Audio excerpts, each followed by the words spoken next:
Deux cow-boys s'affrontent en duel dans le désert de l'Ouest. Are you ready? Ready! Are you set? Set! Do you need a count?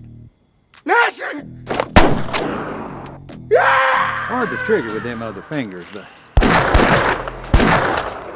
Jacques était en fait un tireur d'élite, qui cherchait partout le criminel le plus recherché pour un duel. Ce jour-là, Jacques jouait de la guitare en chantant. En chemin, il est passé devant un saloon. Il est entré et l'endroit était rempli de cow-boys. Jacques a ignoré leur regard menaçant, et a secoué la poussière de ses vêtements. Il voulait commander un verre au patron. Le patron l'a trouvé un peu étranger, et a dit qu'on ne servait pas d'alcool ici. Jacques s'est retourné. Ces cow-boys n'étaient-ils pas en train de boire? Le patron a dit qu'ils étaient tous des hors-la-loi. Jacques a souri en entendant cela. Ce qu'ils ignoraient, c'est que lui était le hors-la-loi avec la plus grosse prime. You ain't no outlaw. Le cow-boy à côté n'a pas pu se retenir. Il s'est moqué de Jacques qui ne ressemblait pas à un hors-la-loi. Le cow-boy s'est levé et a montré son revolver à la ceinture. Machine ironwork.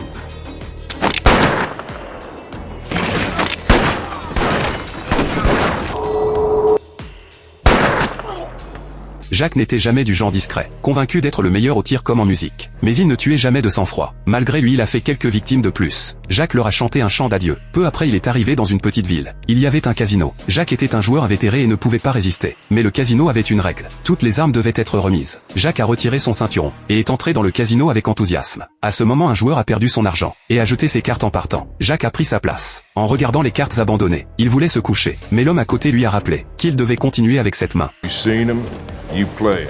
I ain't Annie. You seen him, you play him. Jacques ne voulait pas discuter, et a dit que personne ne pouvait le forcer à jouer. L'homme en face s'est mis en colère, et a sorti son arme. Jacques était stupéfait. Les armes étaient interdites à l'intérieur. Il a conseillé à l'autre de la ranger. And if I don't,